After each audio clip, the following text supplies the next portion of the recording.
Welcome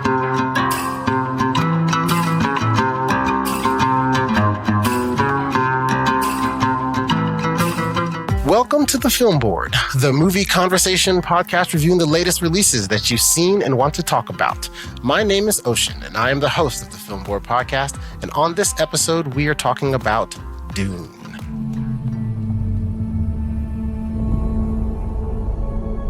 My planet Arrakis is so beautiful when the sun is low. Rolling over the sands, you can see spice in the air. The outsiders ravage our lands in front of our eyes.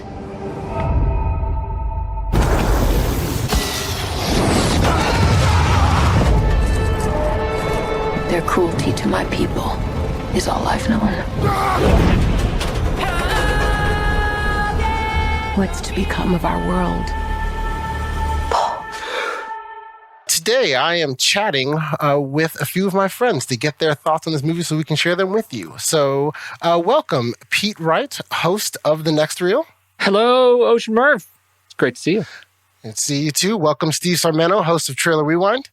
Hey, thrilled to be here tonight. And welcome, Matthew Fox, the host of the Marvel Movie Minute and the Superhero Ethics Podcast. I'm looking forward to this. Glad to be on. Great. Glad to have all you gentlemen on. I wanted to talk real quickly. Just let's start with the first set in the bar of what we thought about this movie. So without diving into the movie at all, let's just go around the room and talk about what did we know about it already, and what were your expectations you had going in? I have read the book and listened to the book. I now know that I need to differentiate between the two. I have consumed the book multiple times, and I am a fan of the book. I've always thought that the book was strong. I'm not. I haven't been through the entire series recently, but I have fairly recently gone through the first book, and I quite like it. And I also have seen the David Lynch movie probably twice, I think, and now I am deeply grateful that I don't ever have to watch it again. Okay, Matthew, what were your expectations going in? What did you know? Similar to Pete, I had seen the movie, The David Lynch, was actually my first experience of it. I saw it when I was maybe 10 years old. So I mostly just remembered interesting spaceships, weird space worms, and that was about it. I read the book in high school and really loved it. And then rewatched the movie, and I'm actually kind of a fan of the David Lynch movie, as ridiculous and over the top as it is. I think the most interesting thing was I love the book, but I feel like a lot of the parts of the book don't age terribly well in terms of the kind of dances with wolves idea of the, person who goes and lives with the natives and takes on all their ways and leads them in the Great Messiah and stuff like that. So I was very curious about how they were going to tell that story today. And I'm also someone who has a religious background as a pastor, so the whole messianic aspect of the story, which I thought the David Lynch movie kind of had a very odd take on. So I was really just kind of going in looking at like, I want to see this movie, I want to see how beautiful it is, I want to see all the great actors, but I was also, those two kind of plot points, I was really especially curious to see how they play out. Steve? Fan of the book, read it in middle school prior to the David Lynch movie, and then went and saw the David Lynch movie in the theater as huge fanboy of the book. And, at age, 13, 14, watching that and just thinking, what is this? This is interesting, loving science fiction, but still like, okay, I guess there are challenges of how to translate complex books into an entertaining film. So when I heard several years ago that Denis was going to be tackling Dune after Blade Runner 2049 and being just blown away by Arrival and Blade Runner 2049, I had high hopes for this film, knowing that this is a filmmaker that understands he's working in a visual format, that you don't need to depend on dialogue to tell the story, that you can tell story visually. So I was looking forward very much to this film. A very talented filmmaker, one of my favorites right now. And so I had very high expectations for great subject matter being translated to a visual format by a talented filmmaker. So that's where I walked into this movie 2 days ago. But where was Sting? I mean, come on. I will kill him! What? I would like to tell you that I get that reference, but here is me. So my experience with Dune is going to be unique among our group in that I haven't read the book. I haven't seen the movie. I don't know anything about Dune outside of what I saw in this film. And so for me, a lot of it was that, I was aware of it as a child in terms that, I was aware that the movie came out and I was aware that it happened. I just never watched it. And so my expectations really going in was, I saw the trailer. Trailer looked visually amazing. I've, heard various, there is quite the following for Dune. So I was expecting to, see a good science fiction movie of a universe that I was not familiar with.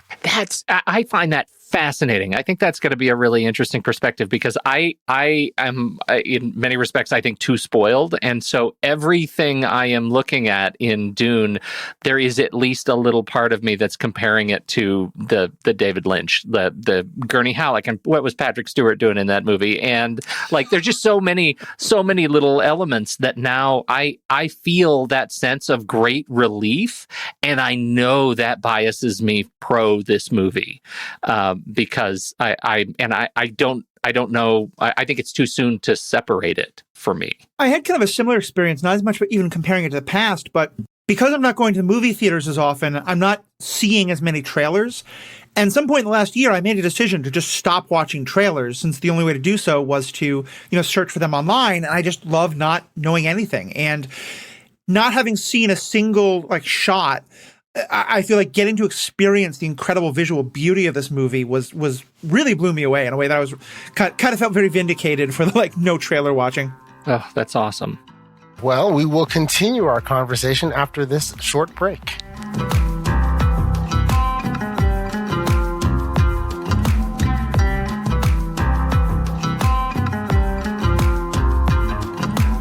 We're on Letterboxd. True Story FM's family of film podcasts are all part of the Next Reel's HQ page. Letterboxd is a great way to track movies you see, write your own reviews, and be a part of a larger community of film lovers like yourself.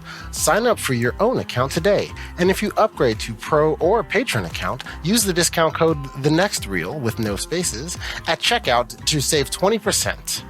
If you are an existing Pro or Patron member, this discount will also work for your renewals.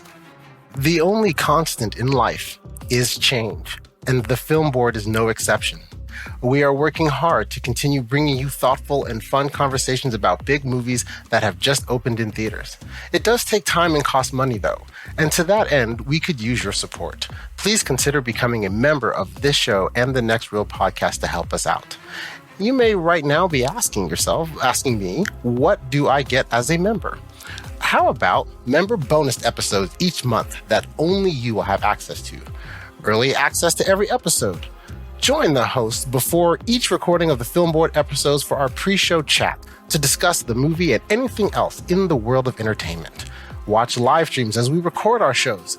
And you can even access those streams from previous episodes anytime you want. Access to additional channels of conversation in our growing Discord community. And now, members get stickers. So let's face it just pays to be a member. Head to True Story FM TNR membership to learn more about our membership tiers. The most it will cost you is $5 a month. If you don't want to pay monthly, you can pay in one lump sum, $55 each year.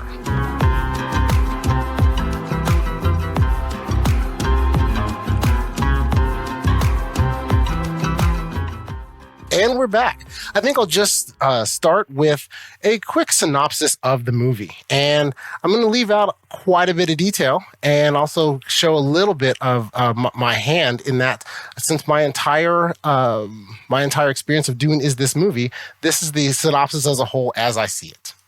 So first, let's start with the universe building. The universe that Dune resides in is an empire that is ruled by an emperor. And the universe has a breakdown of basically feudal houses. Each feudal house seems to run a planet or two. In the main thrust, and there is a single planet that has an element called spice. And spice is effectively the oil of intergalactic space travel. So the story starts around the Harkonnen family, and they have been running the planet with the spice on it for the past 80 years and ruling it with an iron fist and oppressing the local people. The Emperor decides that he wants the Harkonnens out, and he is going to put in the Atreides family as the new rulers of this planet. So he puts the Atreides family in. The Atreides family is also our main family that we follow initially. They have a son who is learning to become a leader. He may be a regular person. He may be a great leader. He may be the Messiah. He may be a slacker. We don't really know. And then they they decide they're going to come and rule the people, rule the planet with working with the people and being much more of a genteel, benevolent ruler. And before they're able to set everything up, the Emperor changes his mind and partners with the Harkonnen family to come back and completely wipe out and kill the Atreides family, but they can't kill our slacker Messiah kid and his mother. And I'll use this in quotes, escape from the massacre. And once they escape from the massacre, they go and join the natives. Now, given that part of my bias, which I'll start with right off the top, and I'll ask kind of what everyone else thought of this as well, is the first thing that kind of started me where I started kind of accepting the movie and understanding the path that it was going on was in the opening credits, it says Dune, part 1. Right. And that already sets me up for, so I am not about to watch a complete story. That shook you, huh? Yes. So in this now, when I recognize I'm not going to watch the complete story, right away, we meet Paul, who is played by Timothée Chalamet, and he is really having dreams and learning, kind of having dreams, and we're just really kind of establishing him as a person and as a character and how he seems to be where his father wants him to eventually rule his house, but he's not quite yet, doesn't know if he wants to or not. And so the early parts of this phase really just seemed to be, at least to me, it felt more by the numbers. And so I was curious about what you all thought of that as well. It was very much like, I have all this power. I'm going to be a great ruler. I can be ruling this family. I don't know if I really want to. Maybe I want to just, sit and chill and hang out. Right. And that you're just you're building your reluctant hero trope. So let me know, am I alone in that this was kind of the early part of the theme and the trajectory you saw what they're doing with this character, or did you see something different because of your different perspectives and how this in Dune as a whole? For those of us who know where the story is going to go in part 2 or part 2 and 3 or whatever, should we avoid spoilers for that? It's an old book. Like, the story is out there. We're not spoiling the story, right? I mean, the story's out there, and we're spoiling it for Ocean. Ocean doesn't know it. For me. Like, if you guys, I mean, that's kind of that is a good point. Yeah. If you started doing that, you'd be spoiling it for me. Yeah, and that's not very nice. No, I think we can discuss it within the context of what we've got, because I feel like there is a Breakpoint made sense to me of where they structured it. So it's a self-contained. It's not sort of like, to be continued. It's really, this is a self-contained part that makes sense. So I think we can speak within the context of this portion of the story, if that makes sense. I agree with that. And here's my thought with this, and let me know what you guys think of it. I kind of like the idea of staying focused inside of this movie, but also then saying, all right, but you can talk about like, okay, you know what's going to go and what's going to happen. And we can discuss, is it good? Or is it a positive? Is it a positive or a negative to this movie that you feel you need to know that in order to understand what you're watching now? Yeah, that's fair. Yeah, that's fair. A good point. Coming in as a newbie, to me, he was starting to check off boxes, right? He's the heir to a throne of a family. He is being groomed to become the leader by his father, but he doesn't know if he wants it. And he may just want to hang out and chill and do something else, or he doesn't seem to know what he wants. And that seems to be setting up, at least in my mind, the reluctant hero trope that we're going for here, right? And I was curious if that was also the way you saw that they were setting up as a reluctant hero, or that this was really just the natural progression that you have to go through to the path of becoming the hero. Because it's obvious that he's our hero.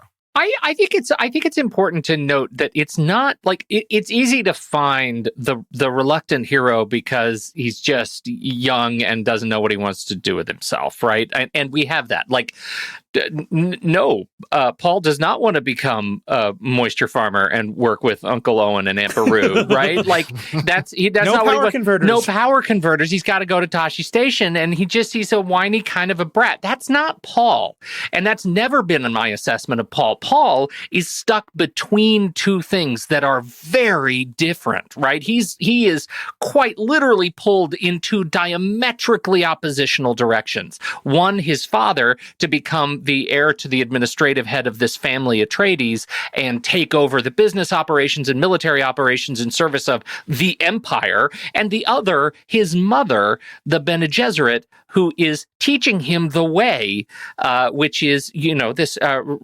pseudo-religious spiritual power that he is able to sort of conjure. And him in between those two forces, it's important to recognize that it's not just reckless youth and absent-mindedness. It is he, and I think Timothée Chalamet plays it very well, that he is pulled in in two very different directions, and he legitimately has to make a choice, and that I think is one of the great paths of this particular story.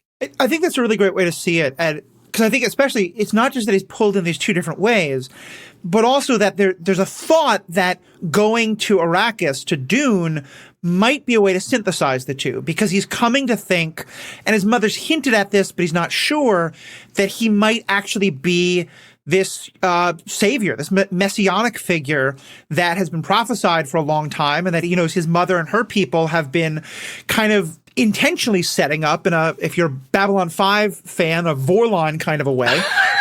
It's a nice nod. Well done. But creating a superstition and then having someone fulfill it. And he also knows that, and he knows, so there's something there about the Fremen.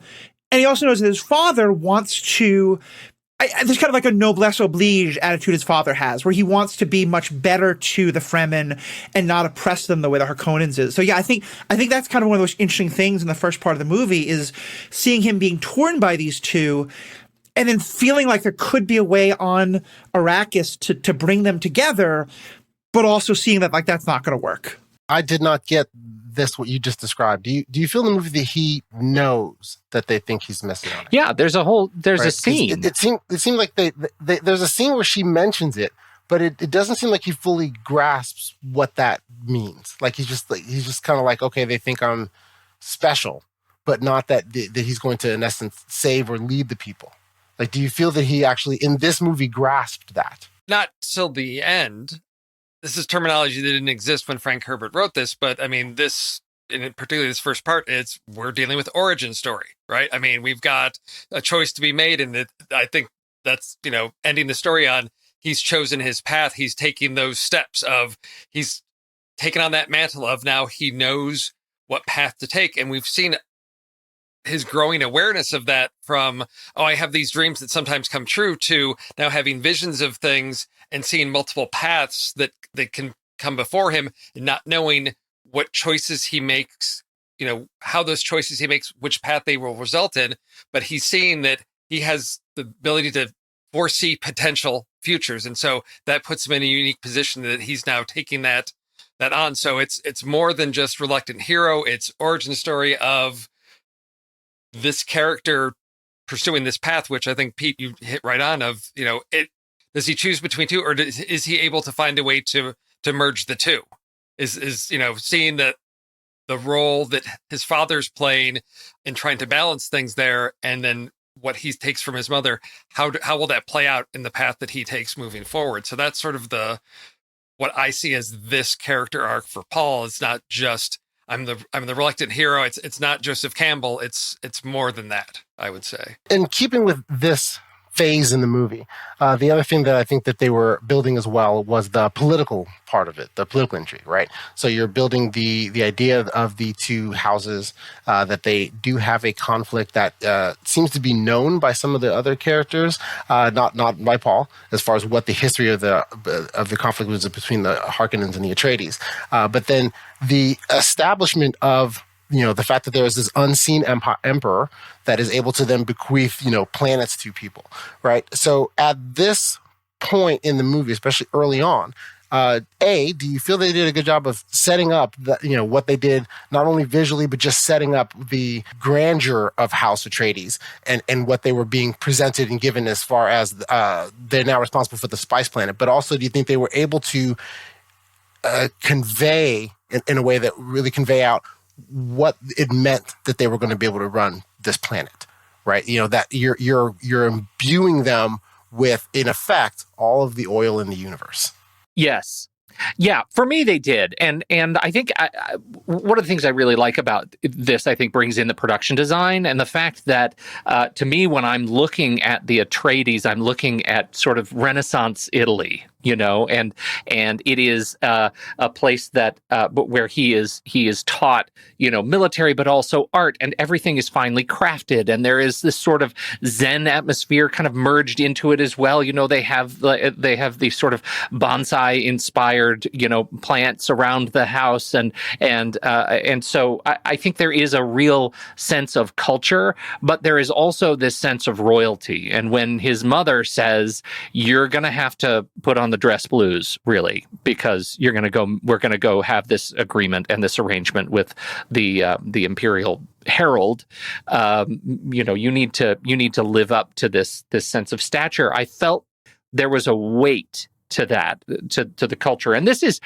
stuff that is unique, I think, to the Villeneuve presentation on screen. I think this is his dynamic, that he's able to bring so much of the kind of grandeur to what I had already seen in my head when reading the book. I don't know. Am I alone, guys? No, you're right on. And this was one of the things that, when it comes to world building, the combination of cinematography and production design, and I know it's something that's getting thrown around an awful lot in a lot of the reviews, is comparison to Lord of the Rings when it comes to creating a world that feels very much lived in, has its own history.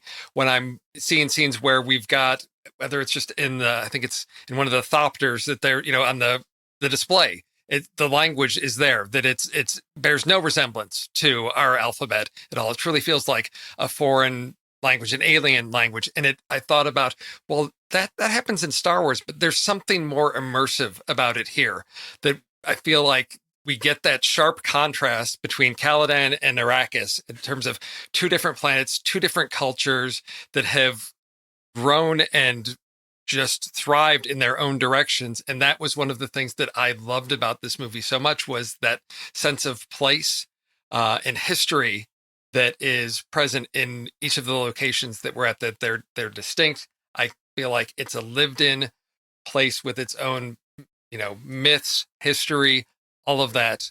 And that was, again, I think that's what the film needs to be really successful, is that epic grandeur and scale. And part of that comes from the world building. Otherwise, we get the Adventures of Paul in the desert of California, right? I mean, that this really felt otherworldly in all aspects.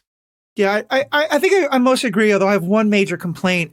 I definitely do think that the world building was so helpful, especially because when you saw the Harkonnen world, in my head it's always going to be Harkonnen, not right. Harkonnen.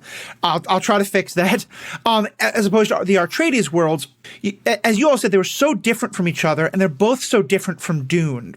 And so, to me, it really drove home, as I said, one of the things that I was really curious about going into this, the colonized theme, yes. Both with everything about the Fremen and there's just so much of the kind of like relationship between a colonizer and the native people there that they really drove home. So I thought those dynamics were really nailed well. The one that I thought they really missed, and Ocean, I'm curious your thoughts on this, because I watched it with two people who also knew nothing of the story, and they got all the stuff about Atreides versus Harkonnen. What they didn't understand at all, and I think I understand because I don't think the movie explained this well, is the political dynamic between those groups and the Emperor. Because they were sort of like, well, if the Emperor's troops were going to, just help the Harkonnens take it over, why did we go through all of this? And I feel like the book, and even David Lynch's movie, but mostly the book, does so much to explain that very complex political. And granted, I'm always I like board meetings on movies. Most people don't. I want more bureaucratic political wrangling. That's not what most people look for. But to me, that's one of my favorite parts of the book, is just the very intricate dance that's happening between the Harkonnens and the Emperor, and how the Atreides are caught in the middle. And I just thought that point, really didn't come across. And maybe we'll see a lot more of it in part 2. I don't know. So I'll answer. I guess I'll start with answering the question and then kind of segue to the other part I was asking about in terms of the politics of the story.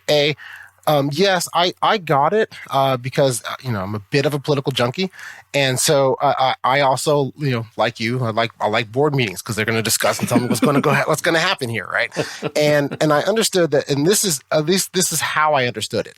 So when the movie opens, they talk about how the Harkonnens or Harkonnens are more powerful and rich because they have all the oil, which is, that they have all the oil. So it makes sense. They've become richer than the Emperor. So what the Emperor needs to do then is to maintain control. So in order to do that, he still has the ability to say, all right, Harkonnens, you're out. Atreides, you're in.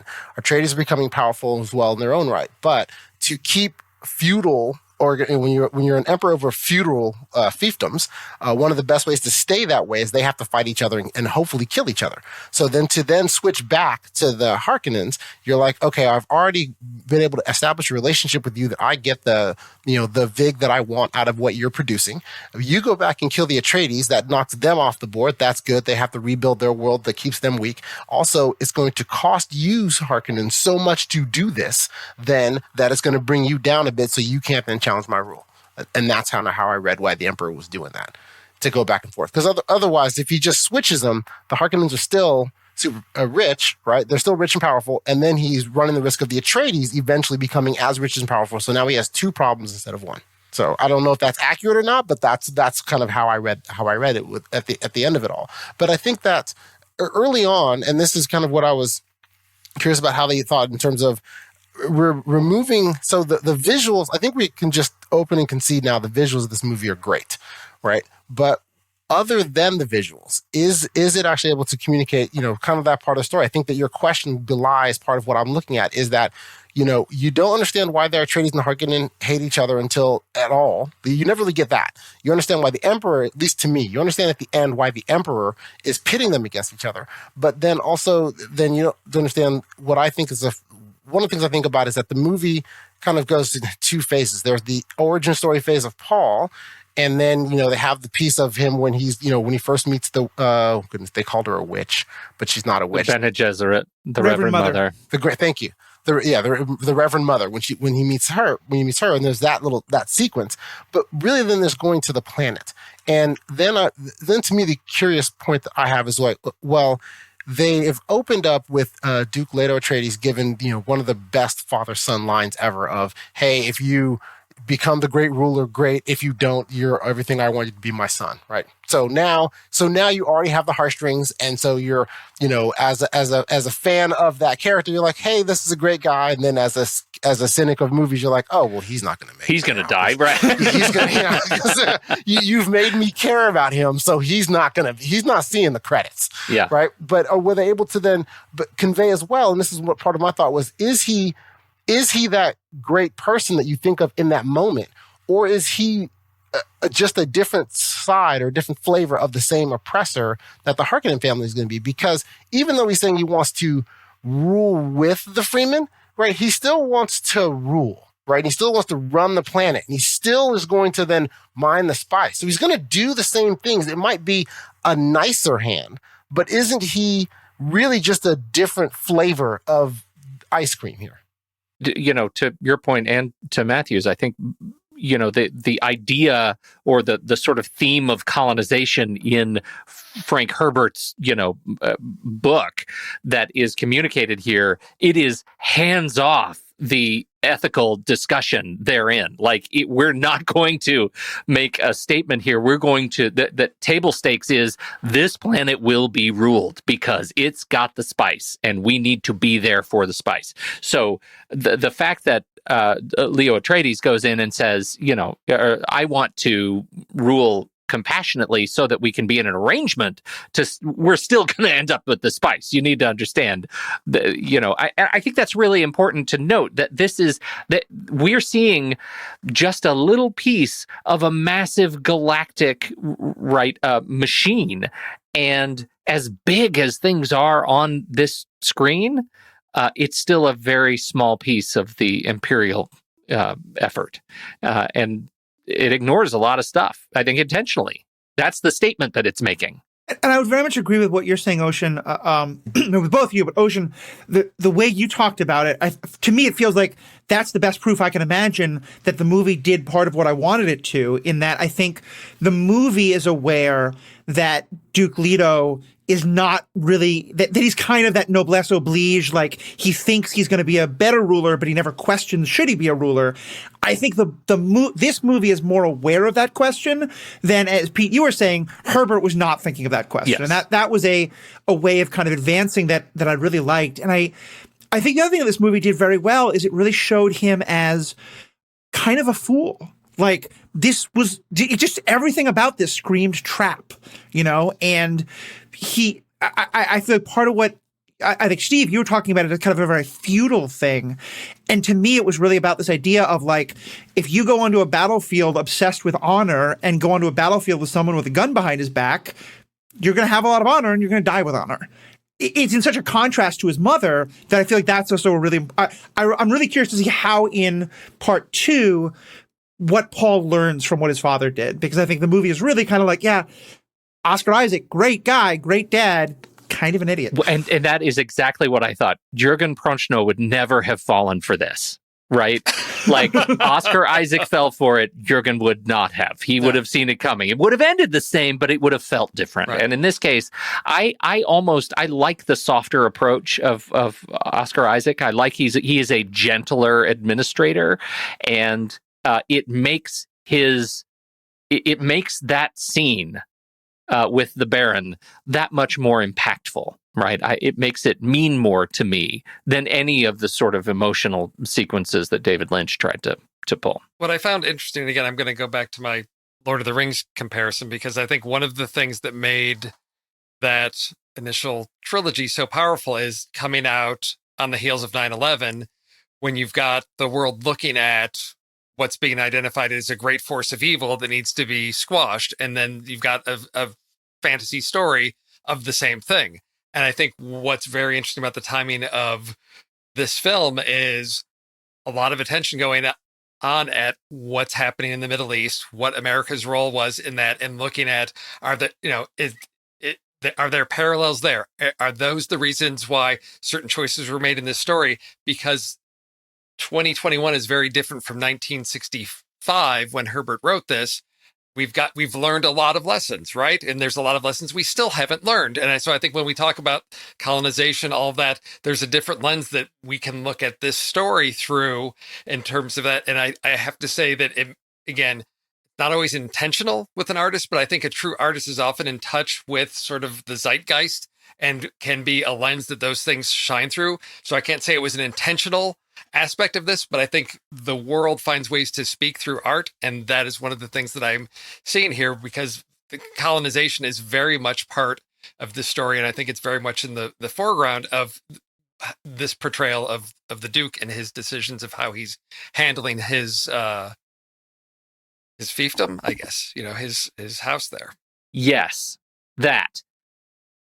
Paul is an interesting vessel for all of this, right? Because, and I think this is a thing that these adaptations have made some very different choices. And in the book, Paul is like 15 years old, right? He's a kid.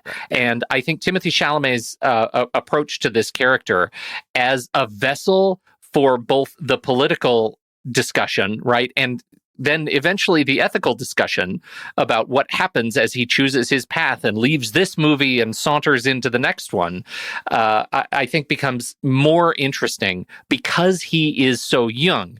As we said, Herbert wasn't thinking about some of the big sort of political implications of his choices in the book, but I do think that he was thinking about youth as a vessel for learning and understanding, and Yes. and Timothée Chalamet channels that, I think, beautifully. I think his approach, his face, his movement, his training, his weapons training, his early use of the voice as he finds the way, I found really quite touching. especially because, and granted, my background is in religion. I'm a religious professional, and so that's kind of always where I lean to. But I did think the movie did such a good job of portraying him really struggling with this. Like, granted, I think we're right. We don't know everything. He doesn't know everything about this messianic idea, especially till he gets to the planet.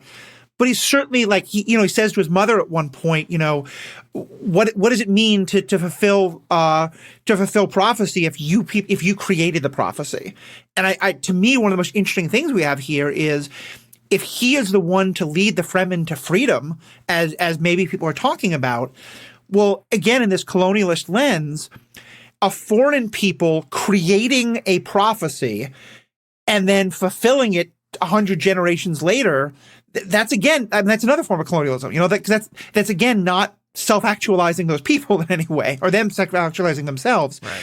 And I really hope in the second movie we get a lot more of that, especially because, and granted, this is something maybe I just don't remember it from the book, I don't know why the Bene Gesserit want to free the people of Dune or want them to have this messianic figure. I think the book does go into it. We shouldn't talk about it but I to me, that was one of those things I was most hungry for in the second movie. And so I did really love how they portrayed that, and that showing that that's part of his cynicism, is that I feel like he is this ethical person. He wants to respect these people.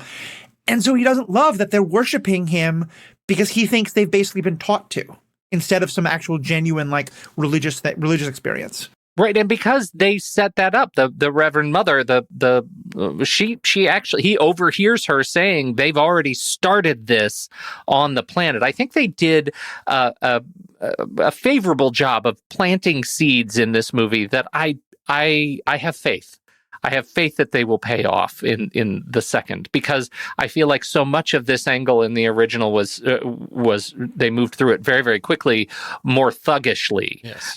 Where I think this movie, there is much more nuance. We get, I think, less of the overall Bene Gesserit appearance in this movie, and I think that makes it stronger, especially those sequences that I was looking forward to, like put your hand in the box. I mean, that was something I was really looking forward to. It was perfect. Yeah. It was just perfect, and we got that transformation in him. We got him not just being able to take the pain, but we got to see him change in the middle of that experience and stare her down. And I thought that was important, that we needed to see that he had that ability. And to the credit of Rebecca Ferguson, she showed great fear in the whole relationship in a way that I think was perfect and earned. That there is something that even she is scared of and that we don't get to know right now. Yes. And that was a great setup. Great setup. Though I need to ask a question here, and this is maybe a bone I have to pick with Herbert, but maybe you understand it on a level I don't. But the movie brought the exact same question that the book and Lynch does. If you tell me that I have to endure something terrible, and if I don't, I'm going to die immediately, it is my fear of dying that is causing me to keep my hand in the box. So how am I overcoming fear in that moment? It always felt like that test it's a test of endurance, but it's 100% about being afraid of death, which it never quite lined up for me. And I'm wondering if you all have some better understanding of it than I do. Well, I don't know about better understanding, but I may be different. I've always sort of seen that test as one that, if you don't have the will to engage your pain, to absorb your pain, to lean into and transfer your pain, then you're going to nod your head to the left and take the easy way out, right? Like that's the sort of sieve of this process. And they need to be able to filter out candidates for the high messiah position somehow. I don't know, Steve, did I miss it? I mean, I see the point that you're getting at, but I also feel that what we're presented with is not Paul, embracing and relying on the strength of his fear of death, but really being able to rise above emotion and fear. And I'm now at a different level. I've been able to step aside from fear altogether, whether fear of this pain or fear of death. And I'm now in a different state of transcendence, or whatever you may call it, to say, because I don't see him just like, I'm gritting my teeth to get through this because I don't want to die. And I'm just going to keep pushing through. That's not what I'm seeing from him. It's, I'm scared, it hurts. And then okay, I'm now in a I've transcended that, and I can ride this through because I'm no longer in a realm of pain and fear. I'm somewhere else. There's a part of me that thinks that Herbert wrote this as a joke, that it is like the ultimate gag gift of the Threshold Guardian. Like, there's no real fight. There's no like boss battle. It's straight up pain. You're just gonna hurt, and it is the most sort of base. And I think it becomes cinematically a test. It becomes a performative test for the actors to be able to sell it well. Yeah. It is the equivalent of the Scarlet Witch, actually believing that she is on set and conjuring up red waves. Like, that's the deal here. Can he sell it? And can the Reverend Mother sell her test of him? And I think they do. I think that's the thing for me, that I think they take a joke and they actually make it a serious interpretation of that Threshold Guardian experience. I think, Matthew, you did a better framing job of it than I could do, but I feel that I'm more aligned with your camp as well. I did not... The test part to me did seem more of so at first he's just in a bunch of pain and he doesn't want to die, and that's what he's, obviously afraid of that part. Then after that, it did seem to be more that he was like, well, okay, at this point he's like, well, you're not going to break me. And so therefore I'm going to kind of fight back. But it didn't feel like what I also thought it should be intended to be. I think that to me, it is more of a test of, you can pull your hand out of this box and everything will be fine. Right. And then you can go back to you can go back to your mom, and you can go back to your bed and all your comfort and everything like that. Or you can keep your hand in this box and demonstrate that you are worthy of becoming the ruler that we want you to be.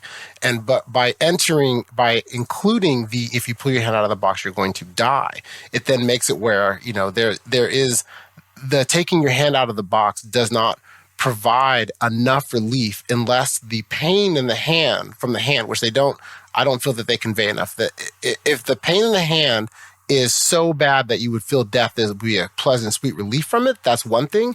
But it just feels like a lot of pain in the hand, which is still better than cut my whole hand off. It's better than dying, right? But if they said, if you take your hand out, you can go take a nap, right? Or go hang out somewhere, then you're really kind of saying, no, I'm willing to persevere through this thing because I want to ultimately become a greater person or a greater whatever. Yeah, I can go to sort of see that, but there is this other element where he is actually effectively staring her down, right? That he's getting through the pain and through the fear of death, and he is actually demonstrating not only can he do both of those things, he can do so while seeing the future, right? He sees the trees, the spiritual holy trees burn on Arrakis, and he's able to demonstrate that he is able to outlast and outpower her. And that to me is the big lesson of the scene. I think as a test of endurance and a test of perseverance, particularly for someone who, he doesn't know this, but maybe the Bene Gesserit know, is being prepared to go off into this completely inhospitable desert environment where endurance and perseverance and refusal to die is going to be very important. It's a great test of that. And then I also love the mantra of, there is no fear, fear is the mind killer. Fear is the mind killer. Yeah. Yeah, fear is the mind killer, etc. I just think, to me that they're kind of two different lessons that connect rather than being like, this is the moment you conquer fear. But and Ocean, I think it is interesting that like that you're more on that side, because that may also be that like there's a lot of stuff in the book that I'm not remembering as much that Pete and Steve is helping to kind of color your experience that I don't think the movie sold. That's possible. Yeah. Yeah. So, coming back for a minute to the theme of Duke Leto, who I really feel that in this movie, even though I feel that we're meant to follow Paul and what he's going through in his experiences, that the good half of this movie is really the Duke Leto story, right? And so, insofar as his idea of colonization, right, where he's going to become this benevolent ruler, and he comes down and he rules, and he's going to come rule these people, and he starts to try to build his relationships and partnerships with them because he wants sand power, right, and all that's going on. The fact that he is not only does the emperor change his mind to help overthrow him, but he is betrayed from within, makes me then wonder: do you think it would have worked right? Because he has this, in effect, I guess, effectively manservant, right? That is this doctor, the Chinese doctor, who's been with his family for an untold number of years, right? And has been with them and everything together, but just, immediately flipped on him because because his wife was kidnapped, right? And just totally said, so he's, yes, fine, I'll kill Duke Leto and all his family. And so then it makes me then wonder then, is he delusional about his own, not only powers and abilities, but how he is received and perceived? If he is betrayed from within, would it have even, had he been allowed to thrive on Dune, would it have even worked? What is this movie? Does the movie make you feel that his way would have worked and been better? Oh, okay. In terms of his plans. Yes, in terms of his plans, right? In terms of his plans and what he is trying to do, because he is not trying to subjugate with an iron fist. He's trying to subjugate with an open hand. Right. But as you see moving forward, his downfall, really a lot of his downfall isn't external. Yes, there's big troops and war, the big factions that come in, there's that fight, yes. But also a lot of it is internal, right? He's sabotaged from the beginning in various ways, not only with the people that are hidden that aren't found, but then also with the doctor that turns on him at the end, right? So then it makes you then question. So I'm wondering how did you perceive this in the movie? That is this a thing of where it was an inevitable ending, or that this is displaying a tragedy of that, hey, this would have been a better way for this planet, this people, this industry, if only been given a chance to live? That's really hard for me to say because of just recently reading the book, and there's significant parts about duplicity and betrayal that are missing. I talked with some friends about, and it's like, okay, is this the Tom Bombadil section of story that's not there that the fans want to see, but you can't have because it's going to impact pacing. It's going to add a whole lot of stuff to it. So it's hard for me to answer that because I'm looking at it from a larger perspective of this betrayal.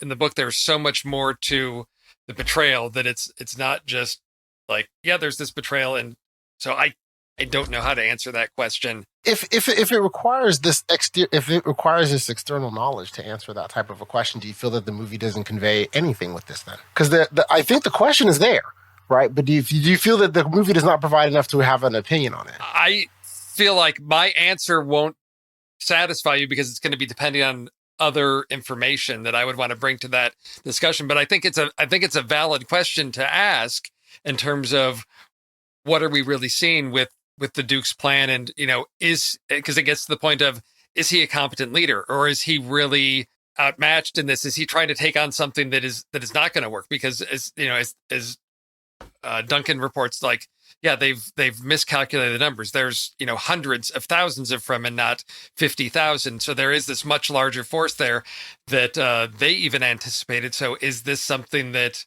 is even a feasible plan of, it's not just bringing a small force, an ally, but of course he then sees that as his true desert power. But thinking about, okay, it's not several thousand or tens of thousands, it's a nation's worth of people. Is his plan going to really work? And this is where I'll put a pin in this. I'll come back to it later because I want to talk about whose story this is set up as from the beginning. But the power play between the Fremen and the Duke, I think, would be an interesting thing to ponder, but it's just really outside the scope of the story because unfortunately, I think Duke is that disposable character that serves his plot function, and that there's not much more to him. I mean, even reading the book, I feel like he's not as developed as many of the other characters with that. We don't get a lot of depth and insight into him. I mean, I remember when I read the cast list, I was somewhat surprised that someone with as big a name as Oscar Isaac was cast in that role because I was thinking, but he dies in 50 pages into the book, maybe more than that, but both and with Jason Momoa as Duncan and things like that. And I did like, as Idaho, and I did like that they gave him a much expanded role. But Steve, I have an inkling of what you're getting at, but because my memory of the book is not as good, I think, Ocean, maybe I can try to answer your question based just on what I saw in the movie, and maybe this is being influenced by my memory of the book, or maybe I'm remembering totally wrong. I don't know. I thought there were two really key things that I got out of the movie about why this thing was never going to work. one of them is the great scene where the Duke is meeting the leader of one of these like clans of Fremen. And, he thinks he's being like totally generous and wonderful and look how benevolent a ruler I'm going to be. And the guy comes back with, well, fine, but you cannot come into the desert. And that's where it starts to really form there's a tension there, especially because what they're talking about is you cannot come into the desert, i.e. you cannot come and take the resource. That's the whole point you're here. So I think that's one part of it. But the other thing I think that I did get out of the movie, even though I wanted a lot more of this, is it feels to me like the Duke is this incredibly naive character, that he thinks the judge of the change is going to play by the rules. He thinks he's the person who's trying to play the game without realizing that the game is fixed. Mm-hmm. And I feel like that again, the books might be letting me kind of influence that, but I did think that, so I feel like even if the Doctor hadn't been there, it might have been a much slower, demise. But if nothing else, that scene where they rescue the people in the carrier and lose all the spice, to me, that kind of goes again to the kind of the problem of the benevolent ruler is he's realizing the only way to actually make all this money from this planet is to be heartless and let the worms eat your people sometimes because you just gotta get as much of the spice as possible. He wants to save the people, not the spice. And I think the point is that that's not going to work. You can't square that circle. Yeah, I guess I think that's a really good point. I hear a butt coming. Well, there was a butt. I think it was related to Leto Atreides' use of ceremonial bagpipes to introduce his welcome to the planet, and that was maybe the most telling sort of symbol to me. It's like, man, they might as well be playing your funeral dirge. Like it's too solemn right now. You just introduced bagpipes. It's already over, and the game hasn't even started. I think there is something. I want to go back to this idea though that he, that he demonstrated some sort of weakness by choosing people over profits in that sequence, saving the manufacturing ship from the worm, saving the people from the worm, because I struggle with that a little bit. I think you're right, practically, and maybe from the perspective of the book, that would have been a ridiculous sign of weakness, because that is also the ideological worldview of the book, that we're demonstrating these things. In the movie, Oscar Isaac, I think, and his portrayal of the Duke is going for something different and new. And I found myself struggling a little bit to adjust to that, because to me, my memory of it is they are just the colonizers, and he's going in with this soft touch, and that's news to me. Like, I don't feel like he's necessarily this character. I never thought he was a character I could learn from. I'm showing up as a reader to learn from Paul's journey, right? I'm not learning from the fathers. The fathers are poor lessons of the past. And yes.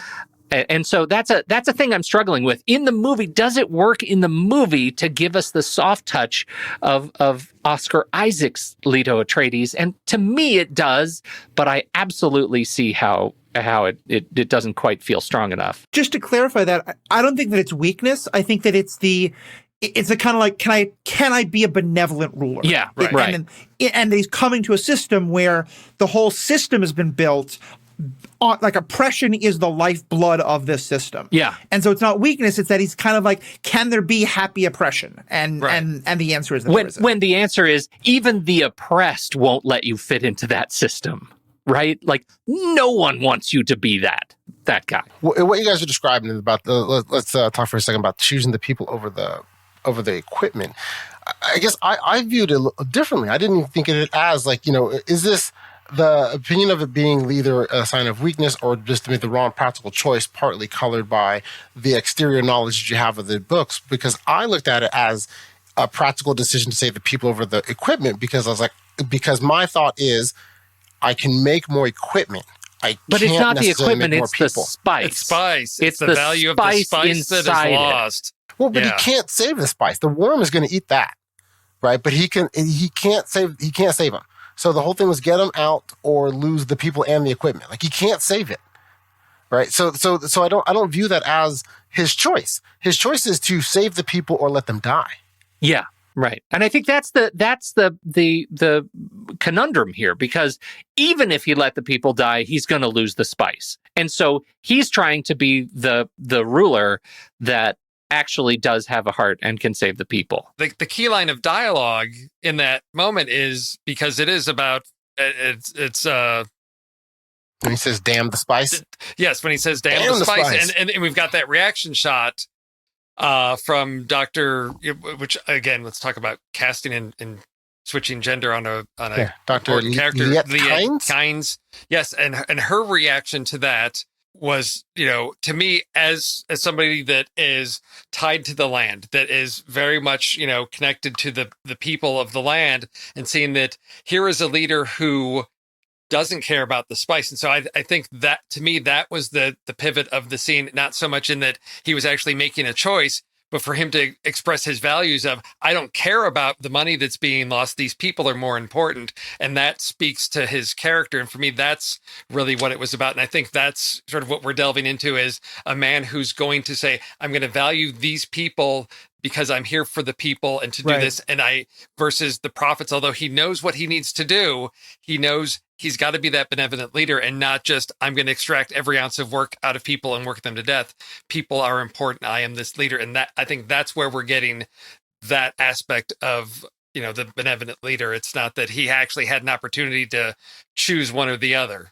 Well, and one thing I remember that is a much bigger theme in the book that I think is a little bit played out here in the movie, but especially the book, I think, kind of influences it, is the idea that not only is he wanting to save the people, he's willing to put himself and his son at personal risk to do so. Yes. And I think in the book, my memory is that that's the thing that really impresses the judge. And here, I guess maybe I'm kind of like, headcanoning it. It felt to me like that it was, especially with him saying "damn the spice," that's more the dynamic that created. But yeah, either way, it's a great scene, I think, and it does say so much about him and what his vision would have been. So can I come back to the point I wanted to touch on of when we talk about the structure of this? This is the first time I've ever seen a movie start before the studio logo shows up, because we get a line of dialogue from the movie and then we get the Warner Brothers. And I thought, this is a movie that's just jumping in and we'll get all the titles and stuff at the end. But no, we get that whole mysterious line, dreams are from the deep. And then we get, Warner Brothers, all that. And then this whole story is framed. This isn't Paul's story. This isn't the Duke's story. This is the story of the Fremen, because we've got Chani telling it. She's got the first, once we get it past titles, she's got the first line. She's got the final line in the movie. She bookends this movie. So this is her perspective on this story, which I think is a very interesting choice. We don't just jump in with like Paul and the Gom Jabbar and all that like the book does. We get, here's what's going on with my people and our land. And this is what's happening to us. And I think we get that very strong statement about, colonization and all that. And to me, it set a very different tone to this story, which I think is an attempt to get past this is the story of the great white savior come to rescue these people. This is our people's story and what these oppressors, and our interactions with them, which I think is a very interesting choice to make in how this story is framed. I think it's a really good point. My partner and I were kind of joking that Zendaya made the easiest paycheck that someone's made in a while, because she's billed as one of the main stars in the movie and has 5 lines of dialogue, I think, total. Yeah. But the lines of dialogue she has are incredibly significant in terms of framing it, and I don't think this is a spoil to set up that, also very clearly setting up as the love interest for Paul. Right. But also in a really, like, I kind of like the way that there's sort of an exotification of her in a way that is often very uncomfortable. But I feel like, with him just sort of like seeing her beauty, but never actually hearing her words until the very end. But this time I thought that was kind of the point. It was kind of showing like he has this vision of like the beautiful girl he's been dreaming of the native girl who will teach him the ways of the land. But now he has to actually meet the real person. and experience that conflict, which is like, yeah, that's actually a really great way to take what is kind of a problematic story and really change it in such a subtle but powerful way. Yeah, I think so too. And that's something that I know Villeneuve was saying is very important to him, that the second movie be really Shawnee's story, right? That it's effectively, we need to remember that Shawnee in the original movie was 1980s Sean Young. Like, it is the story of her. And it will be her experience in the second half of the movie with Paul. And that'll give us some of those big hero moments that I don't know about you, but I was also waiting to ride the worm, and I only got a little bit of the ride the worm. Yes. He's really saving that, and I think that's such a calculated risk, because it is one of those like big effects moments that I think could make a decision about a second movie, and he held it for a second movie. And I think it's worth pointing out, the second movie has not been greenlit. It has not. That's correct. I thought I'd read that they haven't formally committed to it yet, because I thought there was something about studio says yes, they're moving forward. I thought Josh Brolin said that they're set for certain start of shooting and all of that in 2022. So again, it's rumor. I'm expecting formal announcement, probably, later this week. Well, as of this recording, they have not yet announced that they're going to have another movie. So I guess maybe at this point, I want to kind of start to segue towards the end. So you have the betrayal, and then that happens. It's just a betrayal, right? So I don't know that there's really much of anything to say about that beyond that. It seems to be, to me, and this is how I perceived it, and so maybe you saw something that I didn't, right? That the Harkonnens come back, they betray, they wipe everybody out. The Baron Vladimir Harkonnen lives from his poison attack, and they just kind which was awesome. Like, I have to admit, that sequence I found exhilarating. Like, in a movie that slow plays a lot of its like of the hardcore kind of action stuff, I really liked the nighttime sneaking around poison bug thing. I'm talking about the bites when Duke Leto bites into the pill, breathes him, and then he climbs up. Yeah, leading up to that, when they take over the compound, right, at night when everybody's asleep, I thought that was an exhilarating sequence. I thought that was really powerful. Yes. No, it definitely was an auxiliary action sequence. But as far as the story and theme of what the various things that the movie's communicating, it's okay. We've established that this is going to happen. We've started establishing a little bit of how the Emperor's playing both sides. He's joined in. The Reverend Mother has, she's filled in some of the exposition for us, let us know that it is a brokered deal. The betrayal happens, and then then Paul and his mother hide away a bit before they set and join the people, right? Join with the natives. And I think, to me, the only really other pivot point of the movie at all that I saw was that fight scene that Paul has with Jamis, I'm not really sure how to pronounce his name correctly, where he'd never killed a man before. And so you're seeing a couple of firsts. I mean, there is the first with the hand in the box of him having the first time to have to either deal with pain, deal with pain at a very high level and endure or die. And then also in this scenario where it becomes clear early on, he's a much better fighter and he could kill this guy at any point, but you could see that he is struggling mentally in order to do so. Right. And that then he has to get out of this fight, or to end it, he has to actually, kill Jamis. And so, it's interesting to the juxtaposition of, in the movie, it's portrayed as if this is a good thing on his journey to help him become the person he wants to be. Or do you feel it's more of okay, well, you're also now taking away some of what he was. Right, because this wasn't his agency trying to choose, that he was forced in the situation, and he wanted to find a way to not kill, right? But he had to do it in order to, end this fight. So is it a net positive? Is it a net negative? Right? Because I kind of viewed it as, at least it hit me, which I recognize I might be the minority here. It hit me more as, oh, you're now stripping away some of what made him great, not adding to it just because he was able to best someone in a fight that he was so clearly better than and could have defeated without killing. So he's the bully.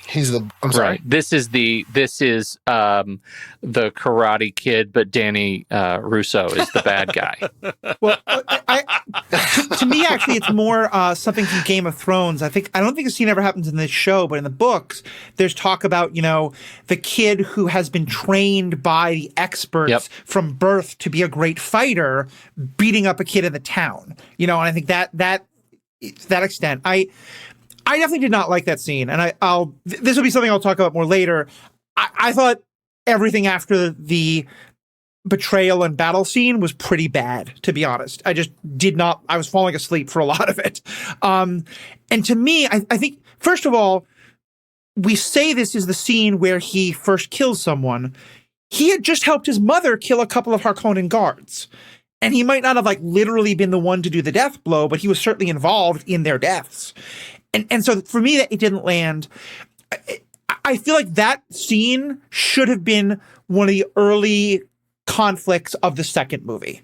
Because to me, it is so much of if this movie ends with him joining the Fremen, that is really about him taking his next step into becoming a Fremen. And I feel like if it given some time for him to really be wrestling with that, and then that fight comes, in part because someone's like, I don't believe you're one of us, to me, it would have had much more effect. Here, it just felt like they want to give us a fight scene to end the movie. And I was honestly very disappointed by it. I think I agree with that in terms of placement. I wasn't disappointed with the fight itself. I do think that there is some, I'm coming at it with a little bit of bias because and maybe my sense memory is off, but there is much more of a theme of the fight of honor. He can defend himself, and that can be he can kill somebody in an act of defense if somebody is attacking the compound. That's one thing, but to do this the Fremen sort of ceremonial fight is different. There is something we're supposed to feel substantively different about that,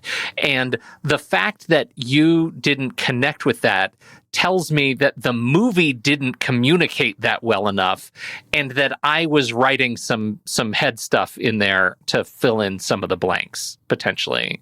You don't think so?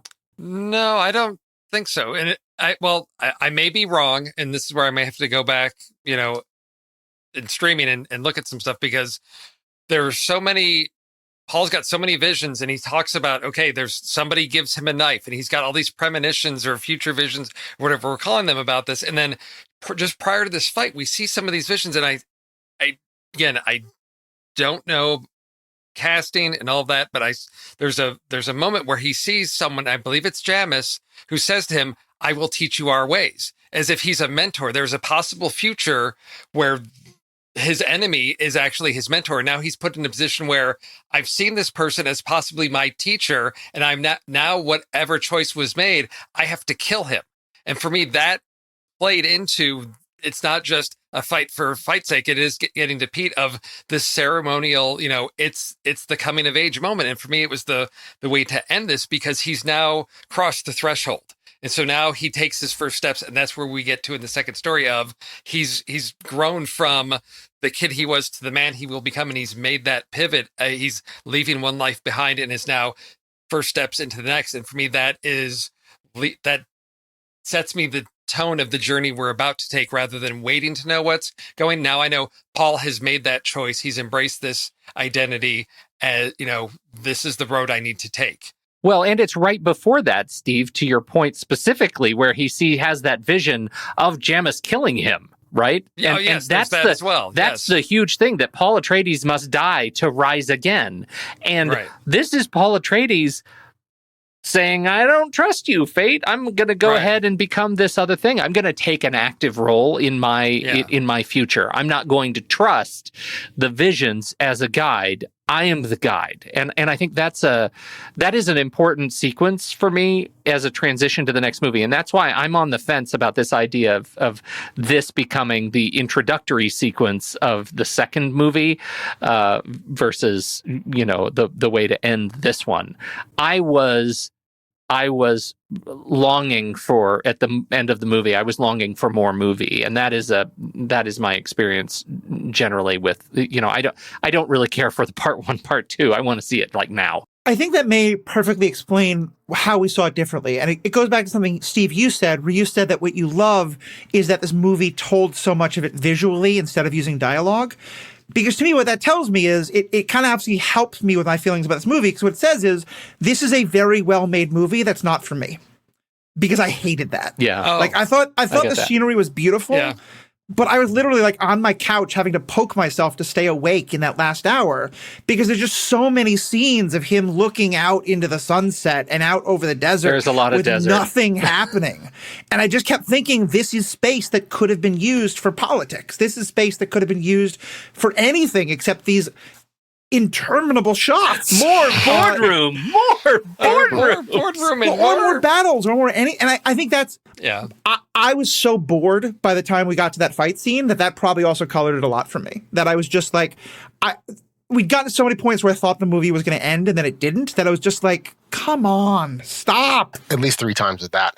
And I think that, why don't we start segueing into that? Because I think that that's a good segue into also part of what I had with it. And Pete and Steve, you can be the counterpoint in that it felt like Star Trek 1. And what I meant by that is that, like, in Star Trek 1, you have this television show that people love and it has a fan following and everything's great, but it's 1960s technology, so it doesn't look as great. But then the first movie comes out and the Enterprise looks big and real. And so you have these long, swooping things where we're looking at a ship for 5 minutes, right? And I think that's a lot of what this was, in that there is a good following, there is a fan service. It was made 30 years ago, so the technology wasn't there to make it look as realistic and as beautiful. And this movie was beautiful, in terms of how it looked and how things looked very realistic and all that. You just couldn't do that in 1984, what they did visually with it. But by, in essence, falling in love with the ability to do that, you would have these big, long, sweeping shots. And so I think I found myself interested in, I want to know what's going to happen next. I found this weird, the last 45 minutes or so of the movie, of where I was in this weird space of, well, this has been a good setup for the movie that I think I want to see, but what did I get out of what I just saw, right? Because and especially in the last 45 minutes, I'm kind of like, well, I know that, I'm almost actively turning my brain off because I know any questions I have aren't getting answered, right? Because this movie isn't the complete story of really anything except for, and this is part of why I think it's more important, it's Duke Leto's story. His story is complete, right? I learned something about him as a person. I've seen some of the stuff he's gone through. He has an ending, not necessarily the one I wanted, but hey, it was an ending, right? In terms of like, I'd like for him to have lived and kind of explored that character more. But that was the only thing that's a complete story. Everything else was showing me, hey, this is all this really cool stuff for what's coming later. And so I'm curious then, obviously, did you have, the knowledge of the story and where it goes obviously creates a different experience, but then looking at this movie on its own, is it just then, hey, this was a great movie that I really enjoyed what they were doing, or, oh, well, they did a wonderful job about the stuff that's unimportant at the beginning until we get to the real story later? I don't know that I have a hard counterpoint to that, apart from echoing Matthew and saying that I just don't think that part is for you, right? Like there is so much of the movie that I just enjoyed. I enjoyed them in the sand and the mother-son experience and them, all the little techniques and the still suit exploration and all of that stuff I thought there was value in that narratively to me to build this character, this kid, and watch him grow over time as he's walking across the desert, and they're creating this real sense of fear about these worms that are super threatening. And we get that one hero moment where the worm comes out and looks at him, and we see that connection that will pay off later. And so I think probably 2 points. One, I think the second movie is going to be the movie that you really connect with, probably. But two, I did deeply enjoy the sort of raw state of filmmaking here. I thought it was joyous and beautiful and massive. And that was enough for me to keep me engaged in the little things that were happening, the little technologies and the accommodations of the sand and all of that. I found that quite good. I wasn't bored. I wasn't poking myself. I will say, if this was the only film of Denis that I'd seen, I could say, oh yeah, he's leveraging knowledge of the novel and he's counting on people to fill that in. And I could even say that to a certain extent with Blade Runner 2049. Oh, the fans know the story, they fill that in. But then I get to Arrival. And that is, you don't have to have read the short story. You walk in that, and it is another film that embraces the silences and shows more than it tells, and is able to accomplish fantastic storytelling and filmmaking. And I think that's just his skill set. And I will say, again, maybe not the filmmaker for you, Matthew. I'm a huge Terrence Malick film. I assume you would be completely snoozed by his movies. Tree of Life is my number one movie. Pete, shut up. You've already had your say about that. So I look at these moments of, what are the things that stand out when the Baron rises up and floats with this huge trailing, whatever his cloak or whatever behind him. That demonstrates his power. That shows what he is. We don't have to have people saying, oh, the Baron is a very powerful guy and he's very intimidating. We see that. And to me, that is the strength of the movie in so many of those moments. And I think it's why Timothée Chalamet shines, because he doesn't have to count on his dialogue doing a lot of the lifting. It's how he's presenting it. The physicality of his performance is what is his strength, not whether or not he can deliver a line with the emotion that we expect from him, and which I think is why he's perfect for this film. It is not about the dialogue. It's not about the plot. It is about the emotions, the moods, the tones. For me, that is the strength of this movie. Those are the moments that I revel in, because I can just sit and let these visuals and we haven't even talked about the score of just, oh my gosh, it's amazing. And those are the emotional moments. That's where I know what I'm feeling, not because some actor you gave this great Oscar-worthy performance to deliver a line. It's the visuals of what is the tragedy of Duke Leto. It's the fact that he's sprawled out nude in this chair in the conference room or the boardroom or whatever. Matthew, there's your boardroom scene, right? Okay, we get that there. And how that represents classical painting in so many ways, that it's carrying all of that weight, that there's tragedy there, not because of anything he says, but in everything that happens and we're shown. And that's where I would say, I can't convince you of those things. And I can say, it may not be for you in those moments. And it saddens my heart. And I want to bring you over to this side to say, you can enjoy this. You can just let it wash over you. You need to turn off the brain. It's one of the dichotomies I sort of think about in this movie, of the Enlightenment mindset of, the Bene Gesserit, which is, we can science our way through this. We can manipulate stuff through enough, with then also balance with the supernatural of, there are things that you can't explain. There are things that you are going to experience. It's sort of the path that Paul takes of, I'm going to embrace the unknown and just let that experience happen. It's not going to be something you can explain. You can't logic your way through. It's not going to answer your questions, but how does it make you feel deep down? I think that's a really good point. And I will say, I would have never guessed that he did Arrival, because Arrival, until the last 5 minutes, was one of my favorite movies ever. I hate the ending. That's a whole other story. But I don't like time travel.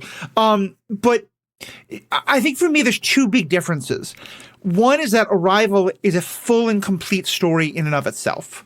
And so I'm not left wondering what's the rest of the story. And also that Arrival was something I went into completely blank, not knowing any of it, unlike Dune, where I'd seen it before. And so I think I think you're right. Part of it is just that I'm just not a visual film person in quite the same way others are. Though I did think a lot of it was beautiful. I thought the score was amazing.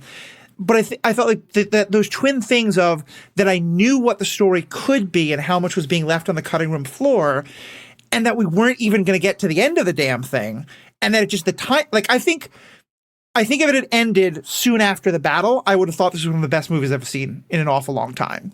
It was just that last 45 minutes where it felt like because we were doing, I think kind of what you were saying, Ocean, like it felt like nothing matters in those last 45 minutes because we know we're not going to get any resolution. So yeah, it's just different ways of seeing the movie. I think it's all, it makes me really happy to understand, because I walked out of it thinking this movie's going to totally bomb. It's awful. And I'm really glad to hear that people really liked it. Yeah, and I mean, we can go back to many of the other Villeneuve films that we also love, and they are very, very different. Even as I feel like there is a universe in which, somewhere else in the galaxy, Blade Runner 2049 is actually happening at the same time as this movie. Like it shares sort of a lot of the aesthetic, if not set thousands of years apart. You can say the same thing about Enemy and about Prisoners and about Sicario. Like they tell very different stories with a very even sort of Denis hand. Like those things they're all connected. He is, he's an auteur filmmaker if there ever was one for us right now, because of just how he sees the frame. That's important to know. I guess the last thing I like to do is, I don't like doing just star ratings, but just like to then say, okay, well, given each one of you, given your expectations and what you thought about this movie going in, did this movie exceed those expectations, meet those expectations, or was it below those expectations? Matthew, I don't know if you've listened to enough episodes here to know that if there's a movie I know I want to see, I avoid the trailer because I don't. Oh, awesome. I don't like that. I don't like being spoiled. I don't like sitting in the movie going, well, that scene hasn't happened yet, or I know this is going to happen. So I had no idea. And so when the Thopters showed up, I was blown away with the production design of those, everything about it. I did know where the story ended generally. So I knew, because I'm still all the way through my recent read of the book, but I got to where I needed to.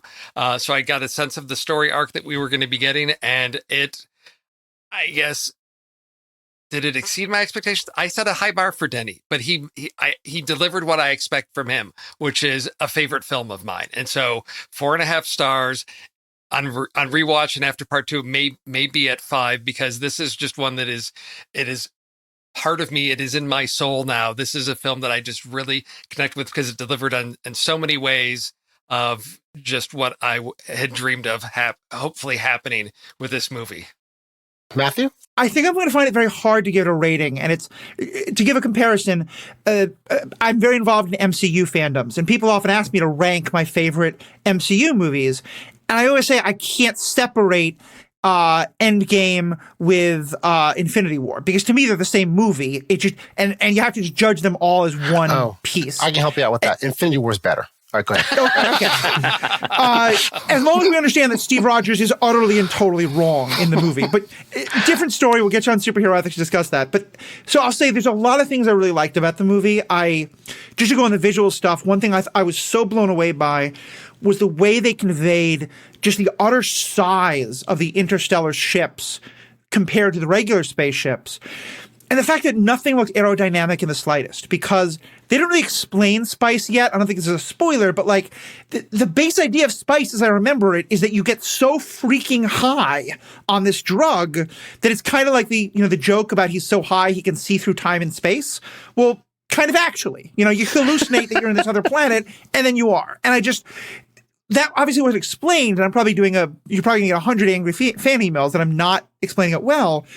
But the way they conveyed that it's just this like paper towel roll floating through space, it's not aerodynamic in the slightest, because it doesn't have to be. So I did think there's so much about it. The visual was good. I love the way they set up the colonization idea. I love what they're doing with the religious idea. I hate the timing of it, but I feel like I'm not really going to be able to judge it as a movie until I see the second half. And then I can be like, okay, how'd you pay off those stories?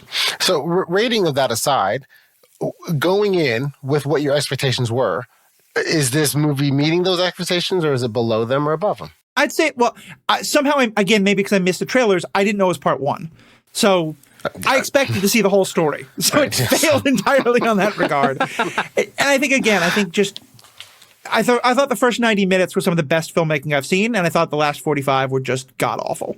And so it's kind of hard to say. And I feel like I was hoping it was going to be something I would enjoy a lot more, but I also think that once I see the second one, if they make it, that may fundamentally change my understanding of this half. Got it. Okay. Yeah, I find a lot of ways that, Matthew, I agree with you as well. So for me, the movie met my expectations only insofar as I saw the trailer and I thought, hey, this looks visually beautiful and amazing. And the movie definitely delivered on that. It was definitely very beautiful and amazing. What my takeaway problem with it is, and why from a star rating standpoint, I would only give it, 2.5 stars, is I think that it visually is great. I think the story was interesting enough to keep me going along, but part one, that kind of killed it for me. And that it really made it where I really always felt as if I'm watching something that is setting up something, like I'm watching the setup for the movie that is actually going to be the story. And that all, and I just couldn't, I guess I couldn't get past that feeling of this is an incomplete thing and a thing that relies on me knowing something outside of the movie itself. So therefore, if I'm judging just this movie on its own and thought, okay, well, let's say they made this movie, we were done, and there is no Dune 2. There's nothing. This is the movie. How do I feel about what I just saw? And I'm looking at it going like, well, I didn't really see anything. Nothing happened. And that's what I saw.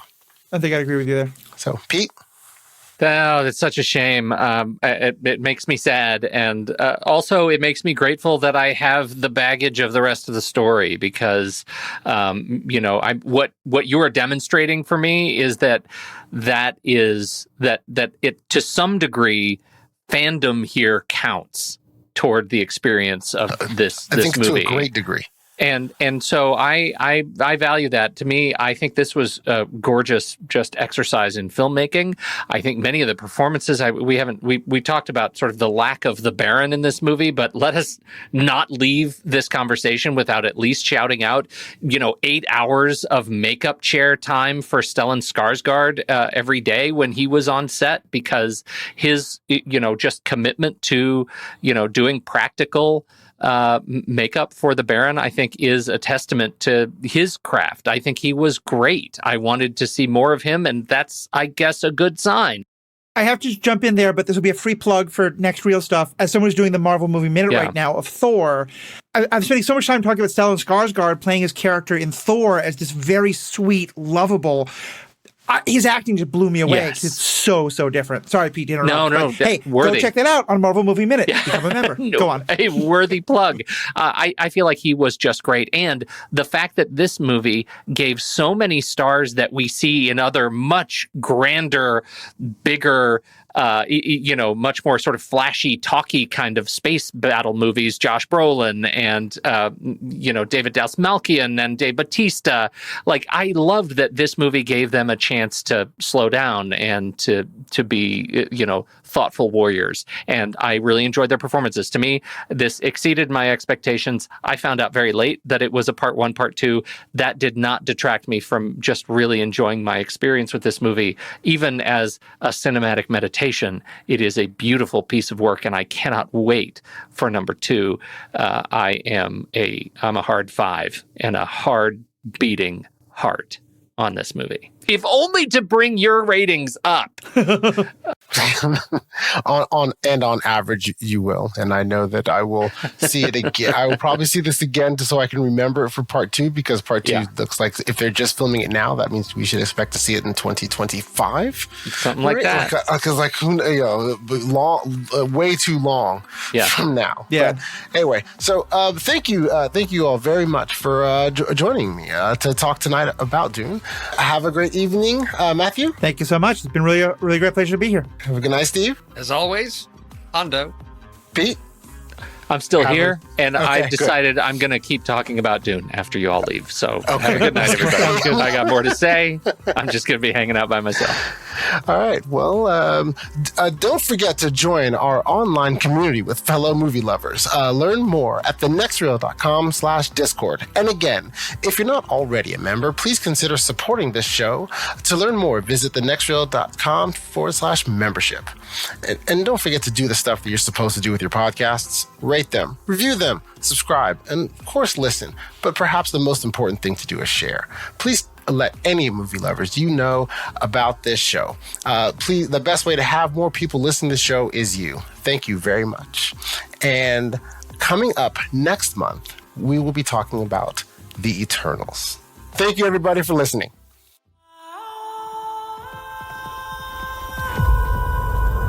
Five years ago, Thanos erased half of the population of the universe. But the people of this planet brought everyone back with a snap of a finger. The sudden return of the population provided the necessary energy for the emergence to begin.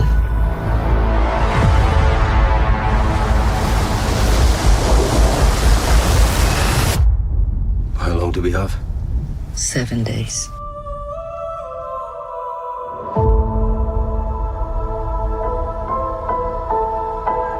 We're Eternals. We came here 7,000 years ago to protect humans from the deviants.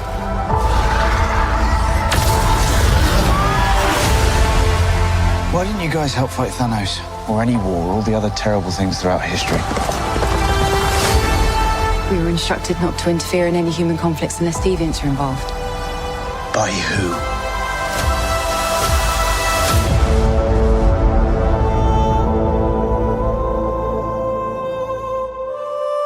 We need to find the others. I haven't seen some of them for centuries. Hi. Hello. This is what the end of the world looks like. At least we have front row seats. You know what's never saved the planet? Your sarcasm.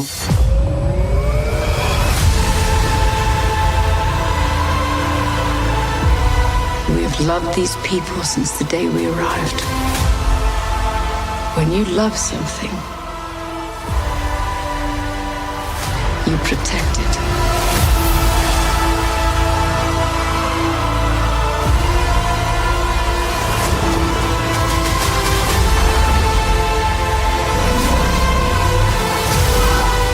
You can't protect.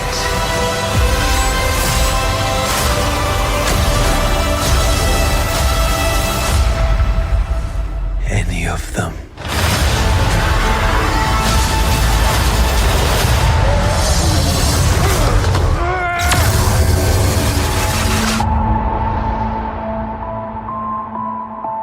I bet you've built the perfect safe house. I mean, what's this even made of? Vibranium?